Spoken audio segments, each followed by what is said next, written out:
ৰাজনৈতিক প্ৰশ্ন যিহেতু আগন্তুক বিটিচি নিৰ্বাচন আৰু যিহেতু এবাৰ দায়িত্বত আপুনি আছে বিজেপিৰ স্থিতি কেনেকুৱা বিটিচি?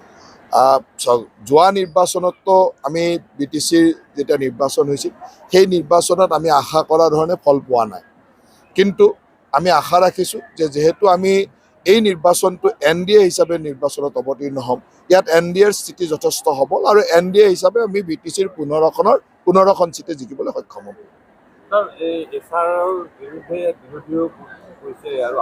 এইটো SR বা স্পেচিয়েল ৰিভিজন এনেকুৱা এটা বিষয় যে ইয়াতে অভিযোগ দিয়াটো এটা ব্যৱস্থা, কাৰণ আমি ভোটাৰ তালিকাখন শুদ্ধ কৰিব লাগে আৰু ভোটাৰ তালিকাত সন্দেহযুক্ত মানুহ বা যিকোনো মানুহ এজনৰ ওপৰত যদি তেওঁ ইয়াতে থাকে, কোনোবা 2 ঠাইত ভোট আছে, ক'ৰবাত বাহিৰত থাকে, তেনেকুৱা মানুহৰ ভোট কৰ্তনৰ কাৰণে অভিযোগ দিয়াটো এটা ব্যৱস্থা আৰু এই ব্যৱস্থাৰ মাজেৰে কাম কৰিছে। আৰু যিসকল প্ৰকৃত ভোটাৰ তেওঁলোকেতো হিয়াৰিঙত আহিলে লগালগ ভোট থাকিবই, তাততো কোনো এই অভিযোগক লৈ যি ধৰণৰ আচলতে বাতৰি ওলাই আছে তাৰ কোনো যুক্তি নাই, কাৰণ যিকোনো অভিযোগ আহিলে যিজন প্ৰকৃত ভোটাৰ তেওঁ উপস্থিত হ'লেই তেওঁৰ নামটোতো কাটিব নোৱাৰে, কাৰো নামটো অনাহকতে কাটিব নোৱাৰে।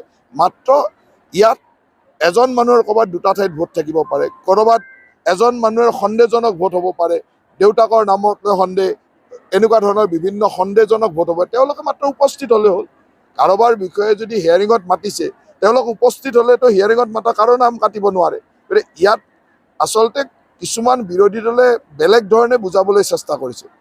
কাৰোবাৰ যদি নটিচ গৈছে, সেই নটিচখনৰ বিপৰীতে তেওঁ উপস্থিত হ'লে তেওঁৰ নাম কাটিব নোৱাৰে।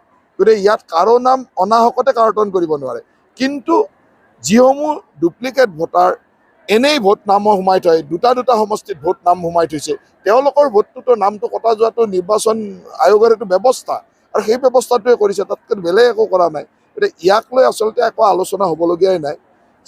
SRত এইটো নিয়মেই যে যিসকলৰ নাম কাটিব লাগে তেওঁলোকক ফৰ্ম 7 ফিল আপ কৰিব, যাৰ নাম সোমাব লাগে ফৰ্ম 6 ফিল আপ কৰিব, যাৰ নাম সংশোধনী কৰিব লাগে বা কিবা সংশোধনী ফৰ্ম 8 ফিল আপ কৰিব, এইটো নিয়ম। আৰু ইয়াৰ সকলো তথ্য ফৰ্ম 9, 10, 11ৰ জৰিয়তে প্ৰতিটো ৰাজনৈতিক দলক দিয়া যায়, প্ৰতিটো ব্যৱস্থাৰ মাজে জনোৱা যায়। ইয়াততো কোনো গণ্ডগোল হোৱাৰ কোনো কথাই নাই, কিন্তু মানুহে এটা মিছা অপপ্ৰচাৰ চলাবলৈ চেষ্টা কৰিছে।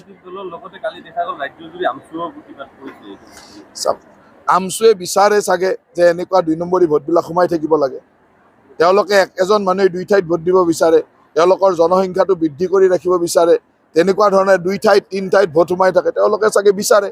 ইয়াত আমি ক'ৰবাত 2 ঠাইত নাম আছে যদি কাটা যাব, কাৰোবাৰ যদি মৰা মানুহৰ ভোট আছে তেওঁৰ নাম কাটা যাব, বিয়া হৈ যোৱা মহিলাগৰাকীৰ যদি ঘৰতো নাম আছে, বিয়া হৈ যোৱা শহুৰৰ ঘৰতো নাম আছে, তাৰ এটা নাম কটা যাব, এইটো নিয়ম। ইয়াততো আৰু বেলেগ চিন্তা কৰিব লাগে, কোনো প্ৰকৃত ভোটাৰৰ নামটো ইয়াত ক'তো কাটা নাযায়। গতিকে ইয়াত কোনো চিন্তা কৰিবলগীয়া নাই। এয়া হ'ল আমচু, যিসকলে আমচুৱে হওক বা অন্যান্য বিৰোধী দল যিয়ে বিচাৰে যে এনেকুৱা 2 নম্বৰী ভোটবিলাক থাকিব লাগে, তেওঁলোকে প্ৰতিবাদ কৰিব। যোনে জেনুইন ভোট থাকিব লাগে তেওঁ কিয় প্ৰতিবাদ কৰিব?